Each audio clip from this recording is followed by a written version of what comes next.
Olá, começando mais um programa Opinião aqui pela TV Cidade de Jacareí para São José também, enfim, é um programa que realmente está ganhando espaço e cada dia mais espaço. Hoje aqui na Faculdade da Anhanguera, acontece que é a Semana da Comunicação com os alunos de Publicidade e hoje realmente vai ser uma festa maravilhosa, é um prazer estar aqui na Anhanguera, levando a TV para fora do estúdio, para que os alunos também conheçam um pouco mais do que é televisão. Televisão é muito bom, publicidade é muito boa, agora é importante que é o foco e o empenho.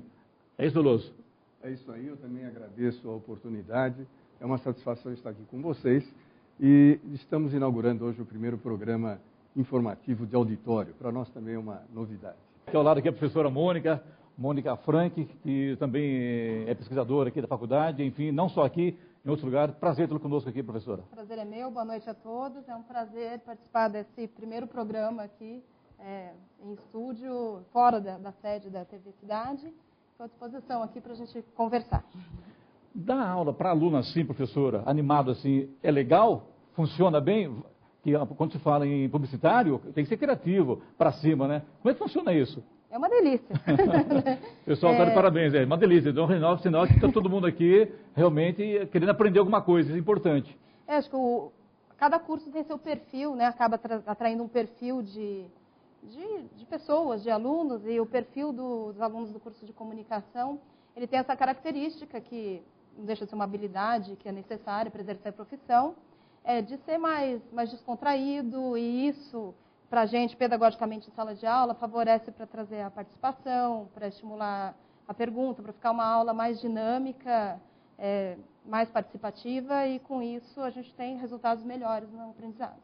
Veloso? Na área que nós atuamos, sempre existiu no começo um certo charme, como eu imagino também a publicidade de anos atrás. E para o jornalismo, para a televisão, hoje, com a concorrência forte, esse charme foi perdido um pouco em troca de um profissionalismo mais acentuado. Para a publicidade também acontece isso, professor? Eu acho que não perdeu o charme, não. Apenas a gente, obviamente, tem um outro contexto, tanto mercadológico, no sentido de concorrência de empresas, mas principalmente um outro contexto midiático, né? Que acaba, vamos dizer assim, pulverizando a atenção do espectador, e nós, nos bastidores, fazendo os planos publicitários, pensando numa perspectiva transmidiática que acho que pulveriza a atenção dos espectadores. Então, talvez fique mais difícil de você identificar até o que é publicidade e o que não é. Vamos pensar no contexto da internet, por exemplo. Então, tem uma série de ações publicitárias que, às vezes, elas se confundem com conteúdo editorial. Então, acho que ele mudou o contexto, mas... O que o Lúcio quis colocar, no meu ponto de vista, seria o lado místico, né, da comunicação. Que quando você, antigamente, estava no rádio, então você ouvia um locutor de rádio, você não imaginava, você viajava. Como é que é o locutor? É um loiro, é olhos verdes, é um loiro, bonito, não sei o quê, uma locutora. E, de repente, isso foi quebrando com o tempo. Hoje, com a invasão da tecnologia, da própria internet, as pessoas estão mais diretamente ligadas a essas pessoas, aos locutores, aos apresentadores. Então, eu acho que isso que eles falam nesse sentido, do lado místico da coisa, que hoje não é tão mais místico assim. Eu acho que teve um deslocamento de como se dá o imaginário da propaganda e da publicidade. Esse imaginário, ele existe, mas quando a gente estava num contexto de comunicação de massa, talvez se dava dessa maneira de imaginar quem está do outro lado, como são as formas de produção. Hoje, todas as ferramentas de produção são absolutamente acessíveis, né? São compartilhadas por usuários comuns, e independente do nível de conhecimento para usar as ferramentas, os making-offs estão por aí. Então, não é segredo nenhum de como que é feita uma campanha, do ponto de vista de produção de vídeo, tal, produção de foto. No entanto, eu acho que esse imaginário se desloca de outra maneira. Esse imaginário, ele é refletido, por exemplo, nas respostas dos usuários. Por exemplo, os memes. Os memes são uma forma de criar um imaginário em cima de algo que se tornou público, que pode ser publicitário, mas pode ser conteúdo editorial também. Então, na verdade, tem um deslocamento de como ocorre esse imaginário da publicidade. Publicidade, ainda é um curso muito concorrido, professora? Eu acho que o cenário do ensino superior, ele mudou bastante. Então, na verdade, o que a gente tem é que houve um processo de descentralização do ensino superior no país. Então, você tem oferta de instituições em cada um na sua região, você não precisa mais se deslocar, né? Então, com isso, talvez diminui um pouco a concorrência no sentido de existe uma oferta maior de vagas e não precisa todo mundo prestar na USP, por exemplo, que vai ter um limite de vagas. Por outro lado, a concorrência talvez ela se dá depois, né? Talvez não seja tão difícil entrar, mas é difícil sair bem preparado, né? Então, desloca um pouco para frente esse processo seletivo. Esse cenário todo está exigindo, eu não sei se a senhora concorda com isso, está exigindo mais dos profissionais. Então, o profissional hoje, apesar de todas essas ferramentas, ele precisa ser melhor preparado, até para saber lidar com essas novas ferramentas, né? Uhum. A cabeça dos clientes, ela acompanhou essa evolução? Eles continuam dificultando, às vezes, uma criação, querendo criar da maneira deles? Como é que está o cliente hoje nesse cenário? Quem sabe mais, o publicitário ou o anunciante? Das técnicas do publicitário, de conhecer a própria empresa ou anunciante. Então, casar essa relação é fundamental para dar certo. E aí, respondendo, eu acho que é muito heterogêneo. Então, na verdade, você tem várias temporalidades históricas. Então, tem empresas que ainda não têm nenhum cisco de pensamento de publicidade e marketing, e tem empresas super estruturadas. Então, acho que o segredo é conseguir identificar esse perfil do nosso cliente, do anunciante, para perceber que tipo de atendimento que ele precisa. Então, tem alguns atendimentos que são muito fáceis, porque você está falando de gente com a mesma formação, então já está resolvido. E outros exigem que você explique, eduque o cliente do ponto de vista publicitário. Então, tem um cenário muito heterogêneo, tem uma diversidade muito grande. Quando se fala em publicidade, sabe que muitos, quando fala no anunciante aqui, o comerciante ou o empresário que quer anunciar, muitas vezes o publicitário apresenta para ele uma peça, ele vai analisar, mas ele quer que prevaleça a ideia dele. Esse confronto, como é que é resolvido, professora? Aí vem o poder de argumentação, né? Então, quem apresenta a peça tem que criar uma defesa da peça também.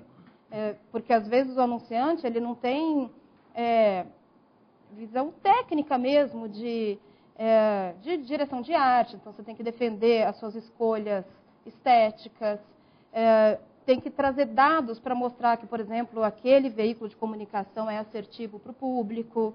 Então, acho que essa parte de argumentar a favor do seu trabalho é uma habilidade que o publicitário tem que ter e provar com dados mesmo, porque, lógico, não é uma ciência 100% exata, né? Mas a gente tem argumentos, toma decisões em cima de informações factuais, né? Então, isso tem que ser apresentado para o cliente e, enfim, aí entra a negociação. Com a concorrência acirrada hoje de produtos chegando ao país, grandes empresas investindo forte em mídia, esse anunciante, esse cliente que não investir numa agência de propaganda, ele está fadado a desaparecer? Na sua opinião? Eu não sei se ele está fadado a desaparecer, mas ele pode estar perdendo excelentes oportunidades. Perde mercado. Perde mercado. Então, às vezes, ele até sobrevive por variáveis de mercado, enfim, vamos dizer assim, por acaso quase, né? Ou por empirismo, ele vai fazendo algumas coisas até assertivas, né? Então, às vezes, mesmo sem assessoria de uma agência, ele pode acertar em alguma coisa, né? Mas sem um planejamento, a chance, né, de fazer algo que é fora do escopo da empresa é maior. Então, não digo que está fadado, mas ele pode estar perdendo a oportunidade de estar muito melhor posicionado no mercado. Aqui são vários alunos aqui de publicidade. Alguém quer fazer uma pergunta, professor, aqui? Quem quer fazer pergunta aí? Pode fazer. Tem alguém? Alguém quer fazer uma pergunta? Não, professor, todo mundo tímido por enquanto, né? É o primeiro programa, é normal, natural. Depois que vocês acostumarem com a coisa, aí a gente vai ter problema com vocês, pelo jeito, né? Todo mundo aí dando um sorrisinho aí, fica à vontade. Professora, a gente sabe que, não sei se hoje ainda é assim, os alunos aqui que estão aqui podem dizer ou não. Quando eu fiz faculdade, isso lá nos anos 80, eu sabia que eu queria o curso de jornalismo e vinha como segunda opção, faz tempo, né, Veloso? Depois deu troco, você é muito mais velho que eu, viu, gente? Eu me lembrava que E tem a segunda e terceira opção. Hoje isso ainda acontece porque fica na área aquele que gosta, aquele que tem vocação e que está no meio. Aquele que não tem vocação, que está lá apenas para pegar o diploma, com certeza não vai tocar o barco para frente. Isso acontece ainda hoje, professora? Eu acho que acontece com áreas afins, né? Então, assim, até porque as fronteiras entre as áreas da comunicação, elas são muito mais líquidas, né? Então, já formei vários alunos, eu estou há 15 anos no ensino superior, então acompanho a trajetória de alguns deles, e não é raro o caso de alguém que fez publicidade estar trabalhando com alguma atividade de produção de conteúdo editorial, com jornalista trabalhando como atendimento de agência, mas, enfim, dentro de uma... Mas, de uma forma ou de outra, está na comunicação. Está na comunicação. O WD, o cara que faz a vontade de ser advogado, não conseguiu entrar na faculdade de Direito, ele opta por comunicação e jornalismo. Com certeza não vai ter um sucesso que teria, de repente, como fosse advogado. Né? Acontece. A gente tem isso, em geral, em qualquer instituição, tem um índice de evasão no primeiro ano, que é exatamente pela não identificação com a profissão. Ou achava que era uma coisa, chegou e viu que não era exatamente o que esperava. Então, acho que acontece, mas esse pessoal se realoca, né? Acho que quem vai dar certo e que almejava outra área é exceção. Então, não dá para pautar as coisas sobre exceção, né? Veloso, que é da época que não precisava de diploma de faculdade ainda. O que você perguntar? Pode falar, fica à vontade. Não, Mônica, eu gostaria de colocar uma questão ética. Não é segredo de ninguém que com as novas ferramentas, principalmente de internet, existe muita coisa que não dá credibilidade, né? Sim. Fakes. A maneira mesmo como está sendo tratada a campanha política este ano, já está aflorando de outra maneira. Como é que a publicidade hoje pode lidar, como é que os seus alunos, como é que você passa isso para os seus alunos, para ele enfrentar essa questão ética, trabalhando no meio desse emaranhado de coisas falsas que existem e não é segredo para ele. Eu nem diria coisas falsas, Veloso, aqui tem um gancho aqui, eu até diria o seguinte, muitas vezes o jornalista vê de uma forma e outro vê de outra forma, então são diferentes formas de você dar uma informação e acaba levando para o lado do erro. Mas eu estou dizendo até mesmo da internet, em que a gente sabe que muita coisa ali não existe, muita coisa é falsa. Me perdoa a colocação, mas na internet, 90% que você vai ver na internet, 90% são coisas falsas, né, Veloso? Eu acho que isso... Eu quero saber como ela passa isso para Sim, o que o jornalista, ou mesmo o publicitário pega na internet, ele tem que apurar a fundo, ele tem que checar a informação. Ele não pode, ela está no Facebook, está lá, vou colocar no ar e o que lá é verdade. Não é isso. E, com certeza, a senhora deve passar isso para os alunos, né?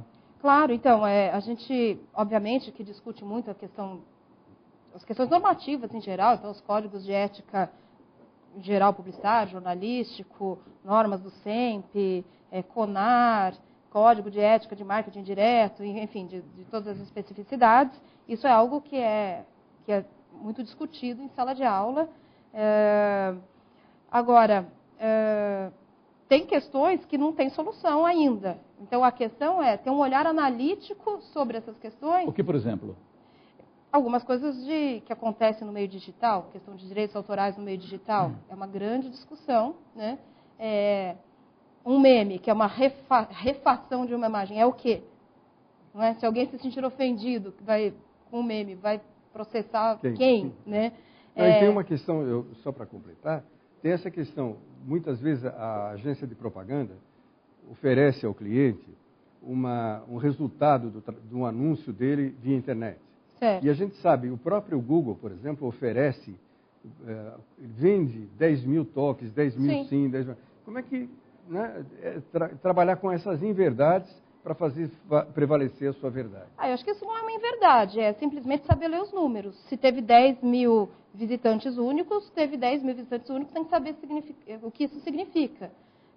Se teve abandono do site no primeiro minuto, que é outra coisa que a gente recebe nos relatórios do site. Então, na verdade, os números eles não estão errados. Só que números são números. Eles omitem a parte qualitativa. Então, o que a gente tem que saber fazer é ler esses números adequadamente para traduzi-los, vamos dizer assim, para o nosso cliente. Então, eu não acho que são inverdades. Elas precisam de uma leitura profissional. Né? Isso que a senhora passa para os seus... Isso tem que ser feito. Senhora Mônica, nosso tempo que se esgotou, quero agradecer a senhora aqui, está com a gente nesse primeiro programa aqui, interativo hoje aqui no Opinião. E, pessoal, um aplauso para ela aí, que a gente merece, né? Que bacana, né? E, muito obrigado aí, a gente agradece a sua presença na TV Cidade aqui com a Opinião. Veloso, qual é o próximo entrevistado? O próximo entrevistado vai ser o professor Matheus. Ele vai falar sobre criatividade gráfica, criatividade visual. Logo após o intervalo, não saia daí. Já estamos de volta com a nossa opinião pela TV Cidade para São José Jacareí, hoje aqui na Faculdade Anhanguera, em Jacareí, na semana SECOM, aqui com os alunos aí, alunos bonitos, lindos, maravilhosos aí, da Faculdade Anhanguera, em Jacareí. E agora conosco mais um entrevistado, o professor Matheus Neroski, na área de design, né? Design gráfico, é isso? Design e criação, isso mesmo. Obrigado pela oportunidade, né? Sempre. Professor, quando você fala em design gráfico, a palavra é bonita, né? Mas o dia a dia de um design gráfico é tão bonito como a palavra, como a frase, design gráfico? O design ele tem um status, né? Você fala, eu sou designer. Mas, na verdade, o designer nada mais é, se a gente for traduzir... O professor também tem status também, não? Hã? O professor também tem status? Professor? É. Professor de design? É. Nossa, é o top do top, né? De jeito nenhum, né? Legal. É que o próprio designer é projetista. Então, se a gente pegar uma tradução correta disso, é um projetista. Então, nada mais é do que projetar graficamente alguma coisa, que é o mais adequado. Né? Isso é muito legal, porque até o Veloso também trabalhou na Editora Abril, o Veloso foi chargista do jornal Vale Paraibano, foi também de fotonovela. Então, eu acho que é um papo bacana para vocês discutirem o antes e o agora. Hein, Veloso? Olha lá os alunos. Pode aplaudir, gente. É legal isso, tá? Faz parte da história. Veloso, comanda. O meu é bem antes. Eu queria falar com o professor Matheus. Nós começamos a falar com a professora Mônica do charme da profissão. Falar do charme da criatividade também, porque embora nós tenhamos ferramentas hoje maravilhosas, ferramentas eletrônicas, que praticamente fazem o trabalho, pelo menos 80% do trabalho que fazem para a gente, as ferramentas, o processo criativo ainda é humano, né? Para vocês terem uma ideia, telespectador, o professor Matheus está criando um GPS com a voz do Tiririca. Então vai ficar fantástico. Sem atrapalhar. É muito bom. Nós vamos apresentar em primeira mão. Mas como é o processo criativo, que ainda é humano, graças a Deus. Então, ainda que exista muito do processo criativo humano, né, muitas vezes ele está sendo confundido com o uso da máquina. Na verdade, o uso da máquina nada mais é resultado daquilo que você cria. Você não pode jogar toda a responsabilidade para a máquina. Isso, então, depende mais de quem opera do que da máquina em si. Né? Seremos dominados pela máquina. Né? A gente tantas vezes ouviu isso. Eu que vivi um processo de transição do design, da parte manual, da criação manual para a criação computadorizada, a gente ouvia muito isso. Não, mas daqui a pouco a gente não precisa mais de designers, porque... Então, que bom me pergunte, há quanto tempo na área já? Preciso dizer assim? Não, vamos embora, toca. Isso me compromete? Mais ou menos. Não, eu estou aproximadamente uns 15 a 18 anos. Entendi. É que eu comecei muito cedo. Começou no berçário. Ele se levanta muito cedo. Então, o senhor estava falando agora do uso da máquina. Isso é muito comum quando o principiante, vamos chamar assim, né? No meu tempo, isso já se vai muito tempo, né? A gente analisava o criador pela assinatura do trabalho. Quando a assinatura era grande, ele estava começando no trabalho. Né? Quando ela começava a diminuir, ele estava ficando bom. Hoje, a gente pode medir pelo uso da máquina. Por exemplo, o senhor deve ter essa experiência quando alguém pega um CorelDRAW pela primeira vez e vê toda aquela série de fontes, ele usa todas as fontes, todas as sombras, estica a letra e ele não é seletivo. Ele tem que aprender a andar nesse matagal. Né? Como é que o senhor orienta os seus alunos com essas novas ferramentas que nós temos? Como é que o senhor passa a fazer com que eles traduzam o seu pensamento com toda essa tecnologia? Dentro das disciplinas que nós temos, a gente tem muita coisa que fala a respeito de estética, de senso, conhecer formas, conhecer... os tipos, não basta, porque opção você vai ter, mas não significa que está lá que são as melhores opções. Então a gente passa a criar um senso, a perceber melhor os objetos. Entender que a comunicação gráfica é uma coisa que é importante, ela não é estética. Não, isso vai ficar bonitinho ou isso vai ficar feio. Não existe bonito e feio em comunicação visual. Existe o que funciona e o que não funciona.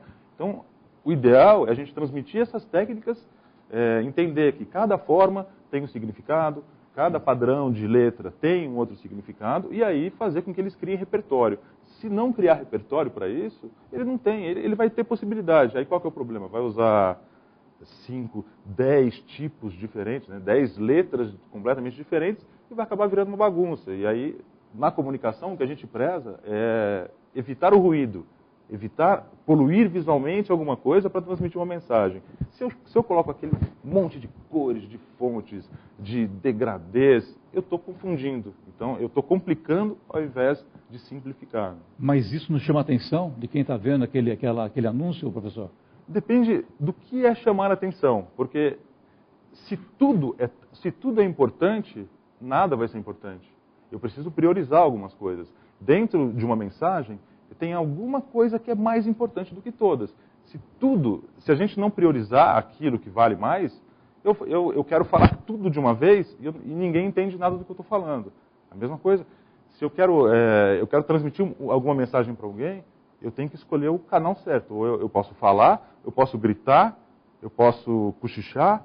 E qual que é o canal que eu uso na comunicação visual para isso? Então eu tenho que saber escolher. Às vezes gritar não é o melhor caminho. A gente tem que falar baixinho, falar com cuidado, para que a pessoa escute. Então a comunicação visual é muito isso. A gente tentar traduzir essa oralidade para uma linguagem, né, de cores, de letras. Que bom que isso é assim ainda, graças a Deus. Mexeu comigo aqui, tudo bem, depois eu dou troco para ele.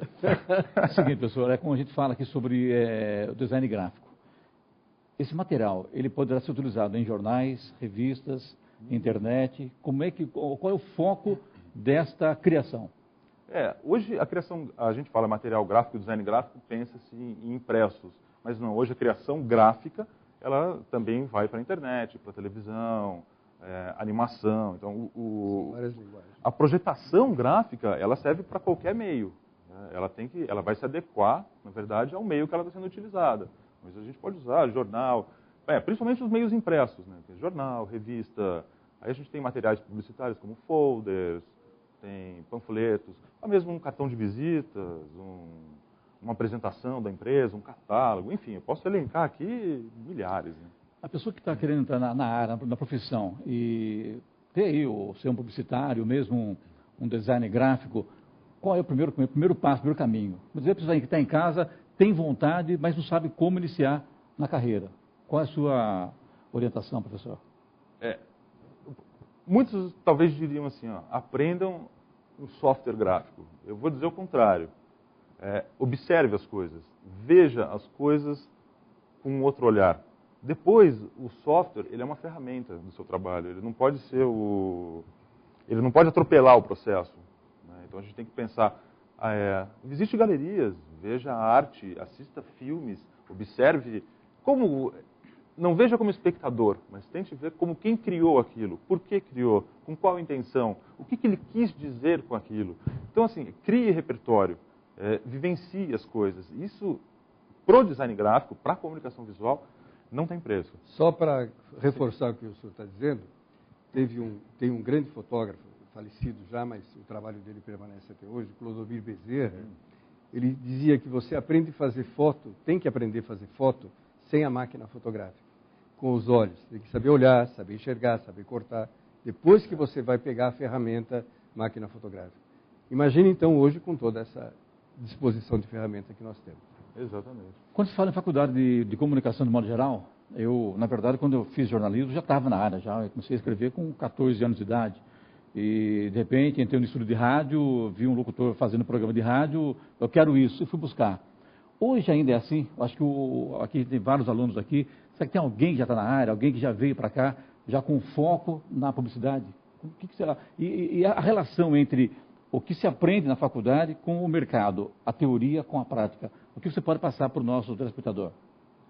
Com relação a isso, nós, do corpo docente, nós sempre procuramos estar atualizados. Então, nós temos todos os nossos professores trabalham na área, trabalham no mercado, ou já atuaram por muito tempo nisso. Então, isso é uma das formas que a gente tem de tentar trazer para o aluno algo mais próximo. Aliás, a faculdade da Anhanguera já tem uma história muito bacana nisso aí, né? Tem uma vivência muito boa nisso. Sem sombra de dúvida. Né? A Anhanguera, principalmente, trabalha muito na prática. Né? A gente trabalha com muitas atividades práticas. Isso colabora para o aluno na hora que ele encontra um mercado de trabalho. Respondendo a outra pergunta, né? Tem muita gente que chega aqui já trabalhando? Não. Porque hoje o mercado exige uma qualidade técnica. Uma formação. Formação. Então, se ele não tem essa formação, dificilmente ele começa trabalhando. Existem casos? Claro que existem, mas são as exceções. Não é a regra geral, de forma geral. Uma coisa que eu tenho curiosidade, o fato de hoje todo mundo ser fotógrafo, né? Porque nós temos máquina fotográfica em telefone, em todo lugar. Isso é bom ou é ruim para o mercado? Será que aqui tem alguém com máquina fotográfica, com máquina fotográfica aqui no telefone ou não? Já fotografaram? Tem bastante ou não? Quem tem? Levanta a mão, eu quero ver, olha só. Aí, Gino, peraí. Olha só, repete, por favor, levanta a mão quem tem, quem está com máquina fotográfica aí, ó. Não. Pouca gente, né? Então tá certo. Inclusive eu. Você, né? Não tem jeito. Na verdade, o que a gente pode levar, eu acho que nada é ruim. É um acesso. O acesso à tecnologia, a uma máquina fotográfica, isso não é ruim. As pessoas tiram foto, mas elas não observam o que elas usam de foto. Hoje mesmo eu estava comentando com os professores que a gente fala, alunos, visitem exposições, visitem teatros, mas vivenciem. Não fica assim, ó, olhando para o celular e digitando. Esquece isso. Né? O momento não é tirar foto, o momento é contemplar. Então contempla, grava o que você tem, porque se você precisar, você não vai buscar na fotografia do seu celular. Você vai buscar o que está na sua vivência. Então, é ruim, não é? Não faço ideia de onde a gente pode chegar. Eu digo ruim profissionalmente. Profissionalmente, em alguns pontos, sim. Em alguns pontos é ruim para quem é profissional. Porque hoje tenta mostrar, tem um trabalho diferenciado e não consegue ser valorizado da mesma forma que era valorizado anteriormente. Porém, esse profissional tem que reaprender a se transformar. Ser muito melhor. E ser muito melhor. E aí isso que vai diferenciar um do outro, né? É a técnica, o olhar, aquelas coisas todas. Mercado de trabalho para esse pessoal aí, na relação a design gráfico, tem condição da pessoa se formar e conseguir, o mercado está aberto? Muito, muito. Se a gente conversar com qualquer profissional de qualquer agência ou estúdio de design, todos estão atolados de trabalho. Todos trabalham que nem maluco, porque o mercado tem muito trabalho, ou seja, se tem tanta gente trabalhando como louco, quer dizer que está sobrando trabalho. Tem trabalho para se fazer. Aí vai de cada um encontrar o perfil de cliente, né, o tipo de trabalho que vai realizar. Para fechar com você aqui, professor, o design gráfico, ele é uma profissão diferenciada no meio da publicidade? O design gráfico é complementar. Né? O design gráfico, na verdade, ele é uma das ferramentas da comunicação publicitária. Então, ele não é a melhor, a principal, mas ele é uma das que colaboram no processo de comunicação publicitária. Sem ele não existe a publicidade. Não existe, tranquilo. A publicidade existe, só que sem ele vai ficar pior. Vai ficar pior. Né? Muito pior, vai ficar feio. Então não. Tá bom, então. Bom, aqui encerra aqui o programa aqui, o Opinião, aqui pela TV Cidade Jacareí, hoje aqui na Faculdade de Anhanguera, na SECOM, Semana de Comunicação da Faculdade de Anhanguera, uma das grandes faculdades aqui da região do Vale do Paraíba. Professor, obrigado ao senhor aí para a entrevista aqui com a gente aqui também, para a professora Mônica, que foi no bloco anterior. A vocês, alunos, obrigado aí, sucesso aí, parabéns, que assim que formarem consiga um mercado de trabalho bacana para vocês, isso tudo não merece, né? E pelo jeito, está aberto, né? Depende de cada um, né? Cada um ter o foco principal, hein, né, professor? Ter o foco, né? Quem tem foco chega lá, né? Chega. Agora, não tem que ter o foco e ficar parado, tem que ter foco e ter atitude também, né? Foco e esperar não fácil, tem jeito, né? É demais. Veloso, obrigado a você mais uma vez. Muito obrigado a todos. Eu fiquei muito contente de estar aqui com vocês. Obrigado. E quero encerrar o programa aqui para vocês, viu? Boa noite.